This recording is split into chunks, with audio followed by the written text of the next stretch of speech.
ఒక స్పెషల్ స్టేటసే కాదు, పోలవరం ప్రాజెక్టు కూడా ఉంది. పోలవరం ప్రాజెక్టుకు చంద్రబాబు గారు 2 రోజుల క్రితం వెళ్ళడం జరిగింది. నిజానికి పోలవరం ప్రాజెక్టు రాజశేఖర రెడ్డి గారి ఆలోచన. 2004లోనే రాజశేఖర రెడ్డి గారు 10,000 కోట్లతో 20 లక్షల ఎకరాలకు నీళ్లు ఇవ్వాలి అని తలపెట్టిన ప్రాజెక్టు పోలవరం ప్రాజెక్టు. రాజశేఖర రెడ్డి గారి హయాంలోనే కుడి ఎడమ కాలువలు పూర్తి చేయడం జరిగింది.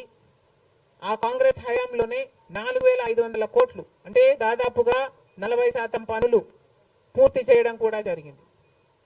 కానీ తర్వాత అధికారంలోకి వచ్చిన చంద్రబాబు గారు పోలవరం ప్రాజెక్టు కాస్టును అమాంతంగా 29,000 కోట్లకు పెంచారు.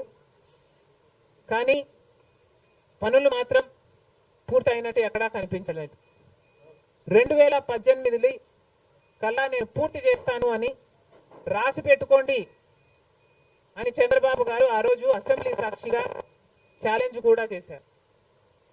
కానీ పోలవరం ప్రాజెక్టు చంద్రబాబు గారి వాళ్ళ సాధ్యం కాలేదు, పూర్తి చేయలేదు.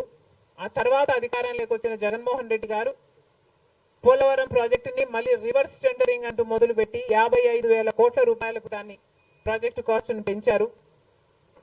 తీరా చూస్తే ఏ పని జరగలేదు. ఇప్పటికైనా చంద్రబాబు గారు చెప్తున్న మాట ఏమిటి అంటే 75% పనులు మా హయాంలోనే పూర్తయ్యాయి, 25% పనులు మిగులున్నాయి, నేను పూర్తి చేస్తాను అని చెప్పడం జరిగింది మొన్న చంద్రబాబు గారు.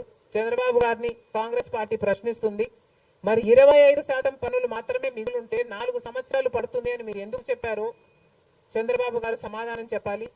పోలవరం ప్రాజెక్టు మీద ప్రజలకు క్లారిటీ లేదు కాబట్టి పోలవరం ప్రాజెక్టు మీద ఒక వైట్ పేపర్ మీరు రిలీజ్ చేయండి. దాంట్లో అసలు పోలవరం పరిస్థితి ఏమిటి, దాని డిజైనింగ్ దగ్గర నుంచి మొదలు పెడితే అసలు దాని ప్రస్తుత పరిస్థితి ఏమిటి, మీరున్న 5 సంవత్సరాల అధికారంలో ఉన్నప్పుడు ఏం చేశారు, తర్వాత జగన్మోహన్ రెడ్డి గారు ఏం చేశారు, ఇప్పుడు ఏమి చేయాలి,